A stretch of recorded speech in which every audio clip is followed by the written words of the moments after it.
wasn't supposed to be home at that hour. I'd already made it halfway to the bakery to pick up my mother-in-law's birthday cake when I realized I'd left my keys on the kitchen counter. And the moment I stepped inside, I knew something was off. Not in a horror movie way, not immediately, just wrong. Like the air had shifted and was heavier somehow, like the walls were holding their breath, and then I heard it. Laughter, soft and close, coming from upstairs, and not just one laugh, two, twined together like a shared secret. And for a few stupid seconds, I thought Griffin must have invited someone over. Maybe our friend Theo or one of his brothers. But as I climbed the stairs barefoot, the laughter turned into something slower, more breathless, and the second voice, female, familiar, sent something sharp slicing through my gut before I even touched the doorknob. And I stood there in our hallway, holding the railing, unable to breathe because I recognized that laugh. It was Riley's, my cousin, my best friend since we were 6 years old, and both obsessed with animal shelter posters and making mud pies in my grandma's backyard. And when I finally pushed the door open, just enough to peek inside, I didn't need to see anything more than her bare shoulder and his wedding band glinting against her back to know that my life had just split in two. Because betrayal doesn't scream, it whispers, and it doesn't always wait for the perfect moment to hit you. It just finds you, even when you're just coming back for your keys. Before we continue, drop a comment and tell me where in the world you're listening from. We love hearing how far these stories travel. And if you're new here, welcome to our growing circle of real-life dramas with jaw-dropping twists. Hit that subscribe button so you never miss the next unbelievable journey of truth, betrayal, and revenge. Anyway, back to that hallway. I didn't go in. I backed away slowly like the floor beneath me had turned into ice, careful not to make a sound. And when I reached the bottom of the stairs, I just stood there for a second, hearing the faint creak of the bed frame upstairs and wondering how long it had been going on. Weeks? Months? How many times I'd kissed him goodbye while Riley waited for him to return to her. How many text messages between us had been written in lies. And then I did what I always do when my brain goes to places I can't handle. I picked up the cake, smiled through the pain, and showed up for the lunch like nothing was wrong, like I wasn't dying inside. My name is Camille Hart. I'm a 34-year-old elementary school teacher in Charleston, and until that afternoon, I thought my life was safe. Modest, maybe, but safe. I thought loyalty meant something. I thought growing up poor and making it through meant people like me had earned our peace. But what I didn't know was that the worst betrayals don't come from strangers. They come from the ones who've watched you fall and quietly hoped you'd never rise again. I don't remember the drive to the restaurant. I just remember gripping the steering wheel so tight my knuckles ached and pretending, just for a little while, that none of it was real. That I hadn't just seen my husband's hand slide across Riley's back. That I hadn't heard her voice, her laugh, in our bedroom. My hands were still shaking when I pulled into the parking lot at Palmetto Grill, the same place we'd gone for every one of Mrs. Hart's birthdays since Griffin and I got married. 7 years. 7 damn years. I sat in my car for a full 5 minutes before I could make myself get out. I told myself I'd smile, hand over the cake, say I wasn't feeling well, and leave. Easy. Clean. But the second I stepped into that dining room and saw everyone, Griffin's parents, his sisters, Riley already seated at the far end of the table, hair perfect, face glowing like she hadn't just destroyed my world. My plan fell apart. And then Griffin walked in, acting like nothing happened, placing a hand on my lower back like he always did when he wanted to play the part of the doting husband. I flinched. He froze. Our eyes locked for a fraction of a second. Just enough for him to know. Just enough for me to see panic flicker in his perfect ocean blue gaze. "There you are," his mom said across the table. "We were beginning to think you forgot." I smiled. Or tried to. Just had to run back for something. I placed the cake on the table, unboxed it, then stepped back like I was watching someone else live my life. Riley raised a glass toward me. "You always bring the best cakes, Cam." Like we were still best friends. Like she hadn't just been in my bed. With my husband, Mrs. Hart stood and clinked her glass. "Now, before we eat, I want to say a few words." I felt the air shift, felt Griffin stiffen beside me. That's when I should have left. "I know we're here to celebrate me today, but I want to take a moment to celebrate someone else," she said, eyes warm, voice sugar sweet. "Riley." My blood ran cold. This past year has been tough on our family, but through it all, Riley has been like a daughter to me. She's always stepped up, helped with the church, kept us company. Unlike some others who, well, I won't say names. She looked straight at me. But I hope they're listening. Laughter bubbled up from around the table, tight, polite, but real. So when Harold and I revised the estate plan last year, we knew Riley should have something that truly belongs to the family. Something with history, with meaning, something we thought would go to someone else, but clearly wasn't appreciated. I barely heard the rest, just the phrase, "revise the estate plan," just the words. Riley should have something that truly belongs to the family. The house, my grandfather's house, the one I grew up in when Mom got sick, the one Granddad told me would always be mine. I turned to Griffin, whispering, "What house is she talking about?" But he didn't answer. He just sipped his water, looked away. "You gave her the Beaufort house?" I whispered again, louder. Still, no response. Just the sound of silverware clinking and the weight of my heart collapsing into my stomach. I excused myself to the bathroom and barely made it to the stall before the first sob cracked out of my chest. I slapped my hand over my mouth, trying not to fall apart completely. I couldn't scream, couldn't cry loud, because Camille Hart didn't make scenes. Camille Hart endured. Camille Hart stayed quiet. By the time I returned to the table, the gift bags were being passed around, and Riley was beaming as she held up an envelope tied with a ribbon. "It's the deed," she said cheerfully. "I've been dying to tell Camille all day, but I wasn't sure if it would be weird since, you know, she always loved that place too." I looked at her, really looked, and suddenly, I couldn't recognize the girl I used to call my sister. There was no guilt in her eyes, no apology, just victory, polished and smug.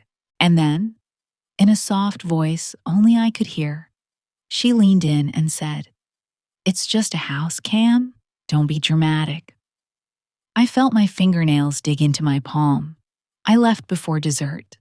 No one tried to stop me.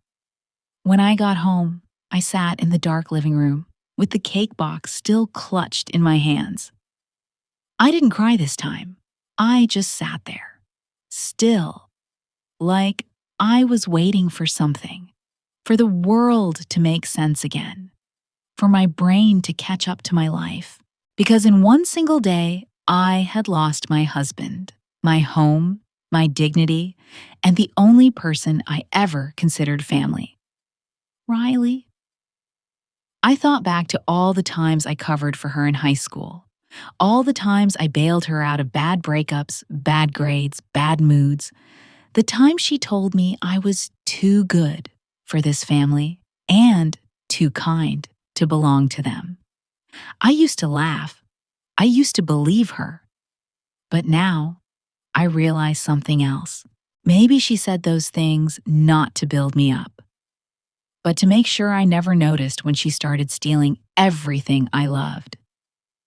I was still sitting there, frozen in that grief, when I saw the envelope tucked beneath the pile of mail on the coffee table. Beige, unassuming, no return address, but with my full name written in careful cursive. My grandfather's handwriting. A part of me didn't want to open it. Another part already knew what was inside. I tore it open with shaking fingers, and as I pulled the folded letter out, I realized this wasn't a letter. It was a message from the past, from the one person who had always told me I mattered, and what it said would change everything. I held that letter in my hands like it was made of glass, thin, soft-edged, yellowed slightly with time, but heavy with something I hadn't felt in a long time.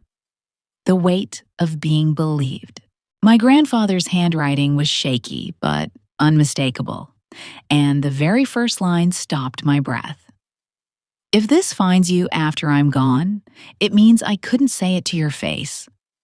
But I want you to know, the Beaufort house was always meant to be yours.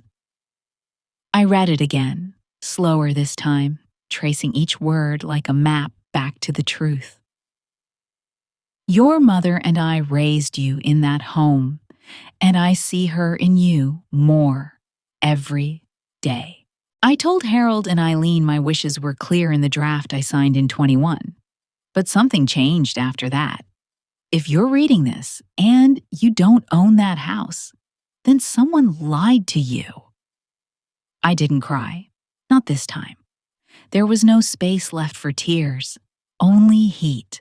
Not the kind that scorches wildly, but the kind that simmers low under your ribs, waiting to become something useful, something sharp. The next morning, I called in sick for the first time in 5 years. I couldn't face a classroom full of fourth graders pretending the world was fair and rules mattered. Instead, I drove 2 hours inland to the tiny law office of Robert Newsom, a semi-retired estate lawyer in Columbia. He'd done work for my grandfather years ago, and I remembered his name because Granddad once joked that Newsom was the only man he trusted more than his own doctor. The office hadn't changed. It still smelled like lemon polish and old books.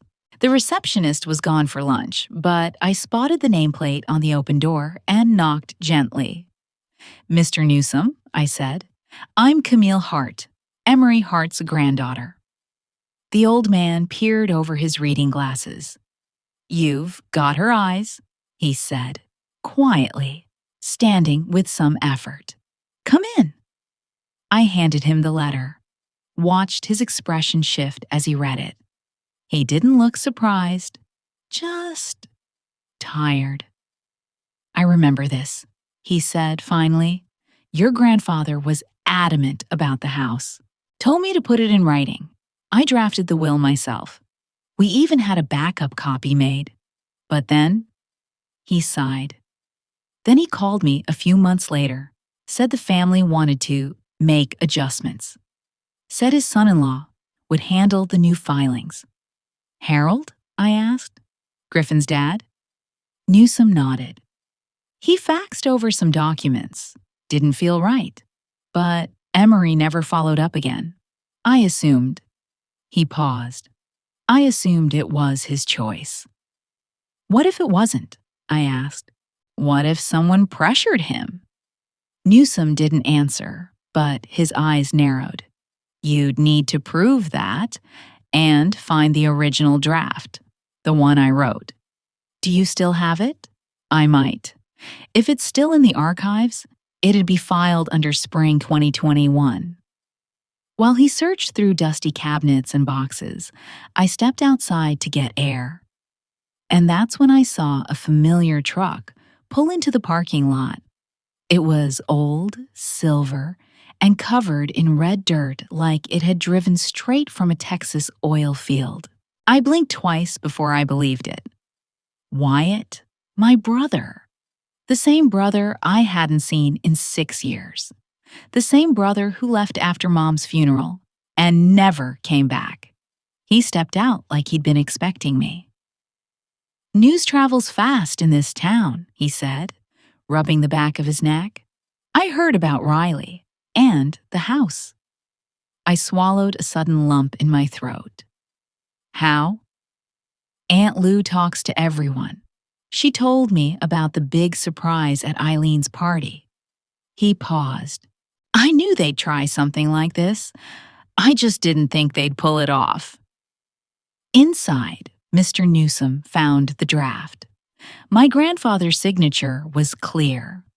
So was the clause stating the Beaufort house was to pass directly to me upon his death. But there was no legal record of it ever being filed. It was overwritten, Newsom said. They used the second will, probably claimed he changed his mind. But he didn't, I said. This proves it. It suggests it, he corrected. But it's not airtight. You'd need a pattern, proof of motive, someone who knew what was happening. Wyatt stepped forward. I might be able to help with that. We sat in a diner off the highway, and for the first time in years, we talked, really talked. He told me how Riley's mom, Aunt Denise, had always played puppet master in the background, how she bragged about being closer to Emery than his own kids, how she convinced the family to let Riley handle things when Granddad got sick. Denise was always in his ear, Wyatt said. Told him you were too soft, that you'd never stand up to the responsibility of the property. Said you'd sell it or let it rot. That Riley had the ambition to make something of it. Riley can't keep a plant alive, I muttered, let alone manage a property. Didn't matter. What mattered was control and money. I felt it then. Not grief, not sadness, but something new. Resolve. A weight shifting inside me. Like I'd finally stopped waiting to be rescued. I didn't need anyone to validate what I knew. I just needed to act. Before Wyatt left town that night, he handed me a manila envelope. Photos, he said. From the week the will was changed. Look at the timestamps. I opened the first one. There was Riley, sitting on the porch of the Beaufort house, 2 days before Granddad passed, holding a folder that looked suspiciously like a legal packet. She was never supposed to be there alone, I whispered. That night, I called an old friend from college, Lena Moore, now a paralegal working in Charleston. She was sharp, loyal, and owed me more than one favor. I told her everything, every betrayal, every lie, every doubt. She didn't hesitate. Let's find out what they buried, she said, and make sure it doesn't stay buried. Griffin served me with divorce papers exactly 6 days after Riley's birthday. Surprise! He didn't even deliver them himself, just sent a courier to the school parking lot at 3:45 p.m., right as I was helping one of my students zip up his backpack. The envelope was thick. I didn't open it until I got home. I already knew what it would say. The usual: irreconcilable differences, proposal to divide assets, vague suggestions about me needing support rather than ownership. But buried in the legal jargon was the real poison, a claim that I'd been emotionally unstable for several years and might be unfit to manage shared property. I stared at that phrase for a full minute, bile rising in my throat. This was the angle. He was trying to make me out as fragile, unwell, dangerous even, so that he could keep the house, the accounts, and God knows what else. And who would they believe? The quiet teacher with no family left to vouch for her?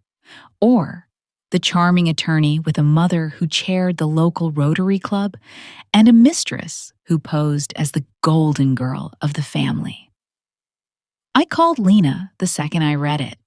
"He's setting me up," I told her. "They're going to use the unstable woman narrative." Lena didn't skip a beat. Then we changed the story. We don't respond emotionally. We respond strategically. But things started unraveling faster than either of us expected. Lena requested the probate court's record of Emery Hart's revised will, only to find it had been sealed under a confidential health exemption by Judge Weller, a friend of Harold Hart's since college. "Convenient," Lena muttered, "and illegal if it was misfiled." We tried to contact two former caregivers from my grandfather's final month. Both had left town, one under strange circumstances. "Doesn't this feel like a cover-up?" I asked. Lena nodded grimly. They cleaned house. Riley, meanwhile, kept playing sweet. She showed up at school with cupcakes for Cam's class, smiling like we were still cousins, still best friends, as if she hadn't ripped the spine out of my life.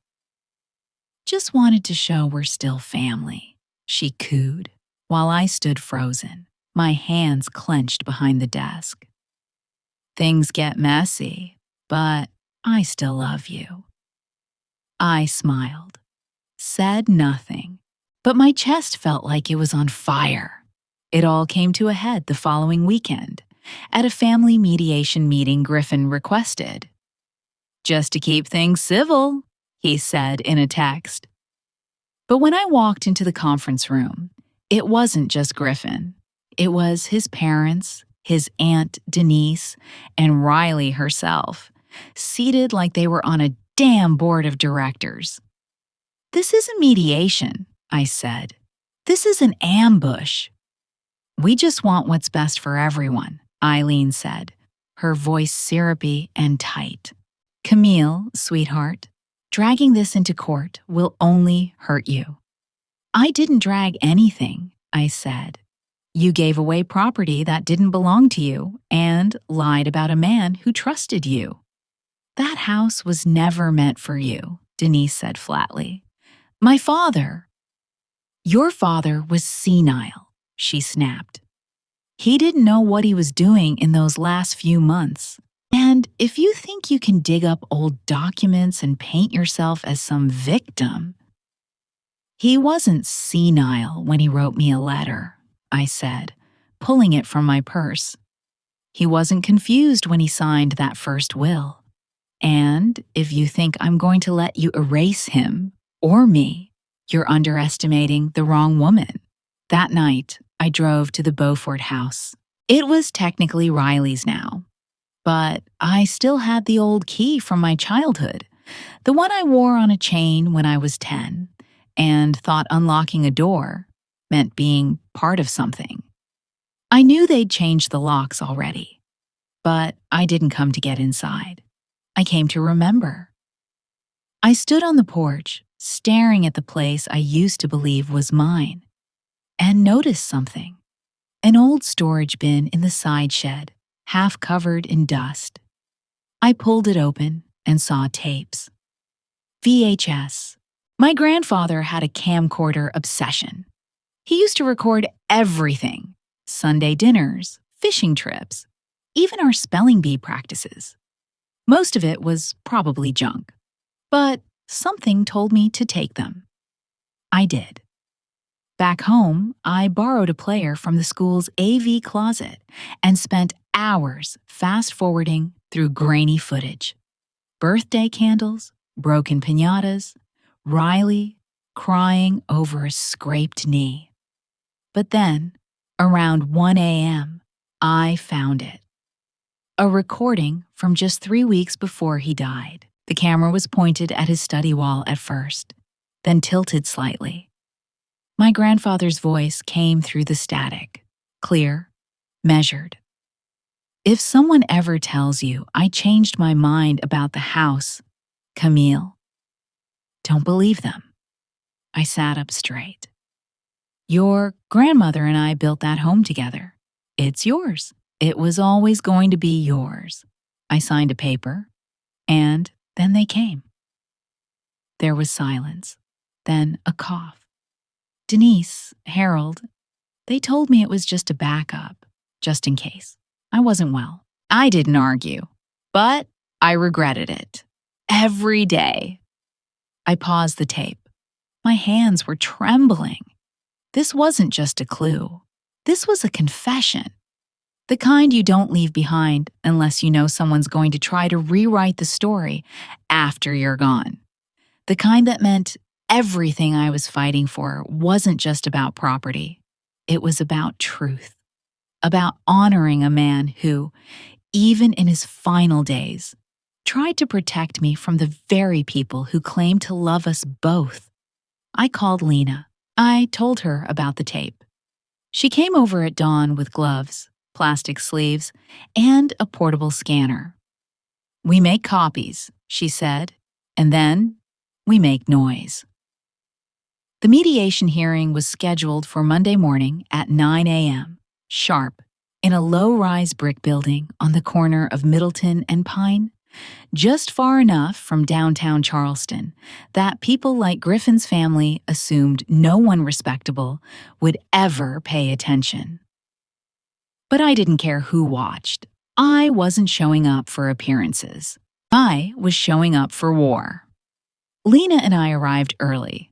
She carried the VHS recording in a padded briefcase, a digital copy on her laptop, and transcripts of my grandfather's exact words sealed in protective sleeves. We didn't wear black. We wore steel gray, matching suits, neat hair, faces set like stone. "They're going to try to rattle you," Lena whispered as we waited in the corridor. "Let them talk." Then we dropped the match. When they arrived, Griffin in a crisp blue blazer like he was going golfing, Riley in pale pink with her hair curled into soft, false innocence, and Denise in what I can only describe as a mourning widow's dress. They greeted the mediator like it was a brunch reservation. Eileen showed up last, perfume thick enough to gag the room. We sat across from them like opposing armies. The mediator, a woman named Renee Claremont, glanced between us all and sighed. "Let's keep this civil," she said. "We're here to explore solutions without resorting to formal court proceedings. That includes distribution of the estate assets, property concerns, and the current divorce filing." Griffin leaned forward with that smooth, rehearsed voice of his. "Camille has been through a lot. I think we all recognize that. Our goal isn't to punish her. We just want closure." "Closure," I repeated under my breath. "I've offered to cover her transition costs," Griffin added. 6 months rent, car maintenance, basic support while she stabilizes. Stabilizes. There it was. Riley chimed in with a soft smile. "We've all been deeply hurt, Camille, but dragging Granddad's memory into this, I just think it's sad. You know he loved you, right?" My hand stayed folded in my lap. I didn't flinch. "Is that why you took the house he left me?" Her eyes flickered. "That's not fair. He changed his will." "No," Lena said coolly. "Your mother changed it. Without informing Camille, and without disclosing the original draft Camille Hart had legally prepared, which clearly listed her as the sole heir to the Beaufort property. Denise rolled her eyes. He was confused. He wasn't in his right mind. Renee glanced up. Do you have medical records proving a cognitive decline? Denise blinked. Excuse me? No. Interesting, Lena said, opening the laptop. Because what we do have is a direct video recording of Mr. Emery Hart, fully lucid, fully coherent, dated 3 weeks before his passing, stating that the house was always intended for Camille and that he regretted being pressured into signing the secondary draft. The room froze. Griffin's eyes narrowed. Riley's lips parted slightly, her confidence faltering. You're bluffing, Denise said, her voice tight. Lena hit play. It was like time stopped. The grainy screen showed Emery's face, gentle and weathered, backlit by the study lamp I remembered so well. His voice was slow, but steady. If you're hearing this, Camille, I hope you're still fighting. They told me it didn't matter. They told me you wouldn't want it. But I knew they were lying. They've always seen your kindness as weakness. Don't let them. Renee leaned in, brow furrowed. This is verified? Lena nodded. Time-stamped, backed by a witness statement from the videographer, and stored in a format only Emery used. We also have handwriting samples and a notarized draft of the original will, plus property logs showing Camille maintained the Beaufort house for 4 years, while Riley had no involvement. Griffin stood suddenly, knocking over his water glass. This isn't how it's supposed to happen, he muttered. Sit down, Renee said sharply. Riley's voice shook. Granddad was manipulated. He didn't know what he was doing when he said that. He knew exactly what he was doing, I said, my voice calm and even. He was preparing me for what you would do after he died. And you didn't disappoint. Denise looked ready to explode. This doesn't change anything legally. It changes everything, Lena said.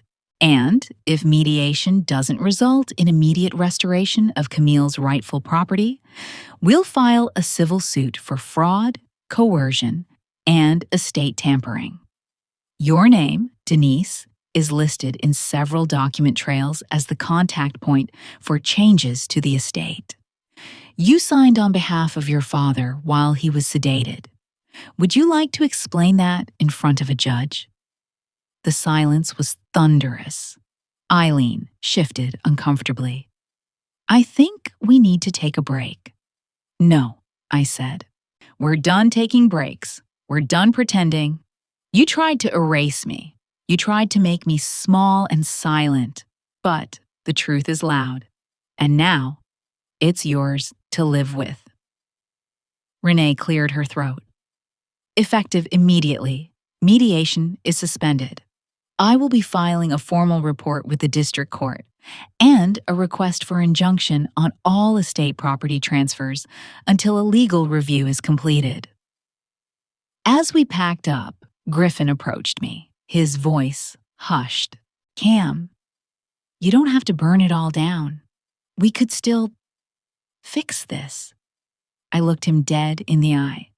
You can't fix what you broke on purpose. Then I walked past him, Lena at my side, my grandfather's voice still ringing in my ears like a hymn. I wasn't scared anymore. I wasn't wondering if I was crazy or emotional or overreacting. Because the moment they heard his voice, the real, raw truth from a man they thought would stay buried, they lost their grip on the lie. And I finally got mine on the truth. The court order came 2 weeks after the mediation collapsed. It was short, just 7 pages long, but it carried the weight of everything they thought I'd never fight for. The judge ruled that all transactions related to Emery Hart's estate be frozen, pending a formal fraud investigation. The house deed was placed in escrow, and most importantly, I was granted full temporary access and possession of the Beaufort property. Riley didn't even contest it. Her lawyer quit the same day the tape was filed into evidence. Denise made a brief, furious attempt to discredit the video, claiming manipulation, forgery, anything that might stick. But the notary records, Lena's chain of custody log, and Mr. Newsom's testimony crushed that fantasy in a matter of hours. Griffin, on the other hand, tried to go down swinging. He filed an emergency petition to seize joint bank accounts, claiming I was emotionally unstable and financially reckless. But unfortunately for him, his proof included selectively edited texts and one fabricated journal entry that Lena traced to a Google Doc, last modified on Griffin's home IP address. When presented with that in court, Griffin stammered something about miscommunication. But it was too late. The judge rejected his petition with prejudice. His bar license is now under review for falsifying evidence. I didn't cheer. I didn't celebrate. I just went home and sat on the porch of the house that had almost been stolen out from under me. The first night back at the Beaufort house felt like standing on sacred ground. I moved slowly through each room, dust drifting in the golden light like tiny ghosts.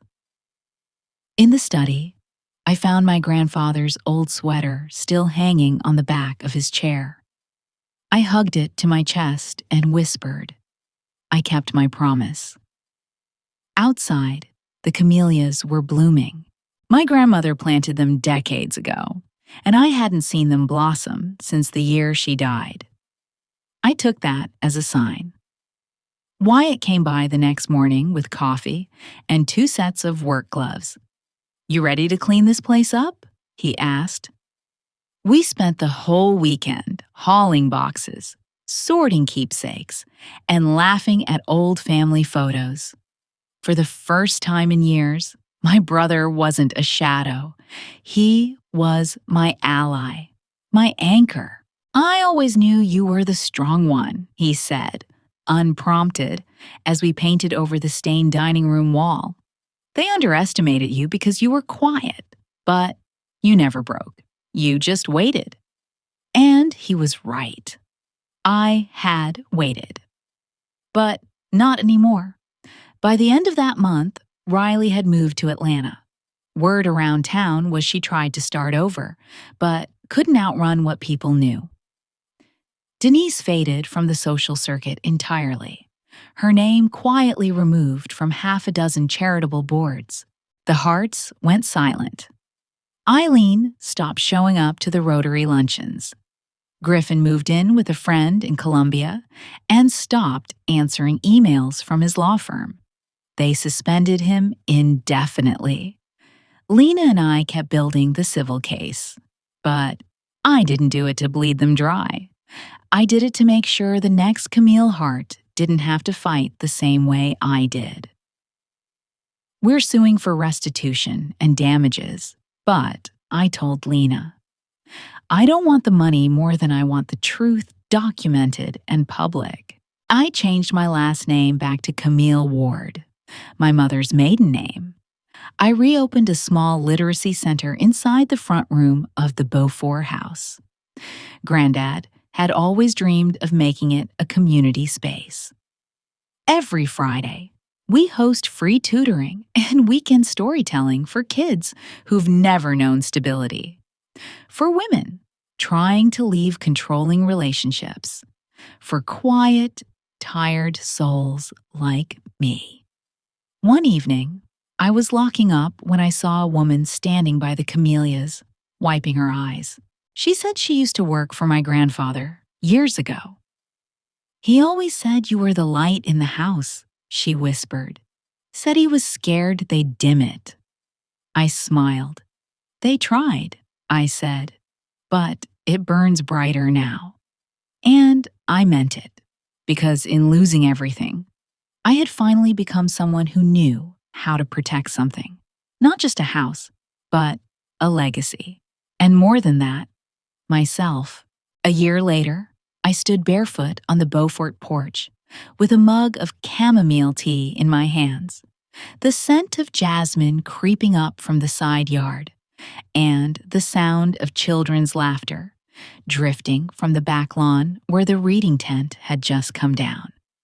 The air was cooler than usual for April, but I didn't mind. I'd gotten used to the chill. I welcomed it now. It reminded me that things change, that seasons pass, that storms don't last forever. Inside, the house had new paint, restored floors, and a few creaky steps that I kept on purpose. I didn't want it perfect. I wanted it honest. There were photos of my mom in the hallway now, ones I'd been too afraid to hang before. One of her, holding me in that same front yard, sunlight in her hair, her smile wide and unguarded. I kept the letter from Granddad framed in the study, and next to it, I hung a plaque that Lena had gifted me after we won the civil case. For those who were told they were too quiet to matter. I never heard from Griffin again. The court ordered restitution for the estate manipulation, and a settlement was reached. I used a portion to seed a foundation under my mom's name, supporting education and legal resources for women escaping financial abuse. It was Lena's idea, but it felt like mine. Like something Camille Hart would have never imagined. But Camille Ward? She could. Riley wrote me one letter, handwritten, apologizing, not for what she did, but for not being stronger than the pressure around her. I never responded. Some silences are the clearest boundaries you can draw. Wyatt came back for good that summer. He teaches local trades now, volunteers at the center twice a month, and brings by fresh sweet potatoes from the farmer's market like clockwork. Sometimes we sit on the back porch and talk about everything and nothing. Sometimes we just sit, and that's enough. Lena visits often. We still laugh about the mediation room, about Griffin's face when the tape played, about Denise blinking like someone unplugged her from the Matrix. But most of all, we laugh because we made it through. Because we didn't just win, we endured. And then there's Eli. We met at a community board meeting about zoning rights. He argued against a corporate parking lot being built too close to the local playground. I liked his fire. He liked that I called him out for interrupting.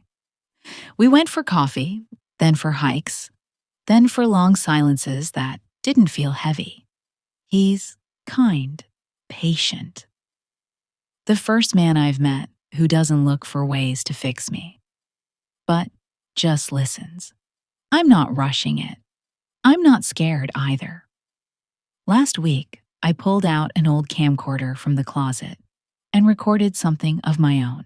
I sat at Granddad's desk and hit record. I didn't plan what to say. I just spoke. To the woman who finds this someday, if your hands are shaking, if your voice has gone quiet, if people have tried to write your story for you, take it back. Use your voice. Use your proof. Use your past like a match and light the truth up for everyone to see. You are not crazy. You are not weak. You are not alone. And you are not done. I left the camera rolling for a long time, just capturing the stillness of the house. The proof that I was still standing, still whole. Sometimes the people closest to you betray you so quietly, you don't even notice until the floor drops out beneath your feet. And sometimes the only way to build a new life is to go back, dig up the pieces they buried, and lay them out in the light. This story didn't make me bitter. It made me clear. And if there's one thing I know now, it's that peace isn't something you wait for. It's something you build, brick by painful, beautiful brick.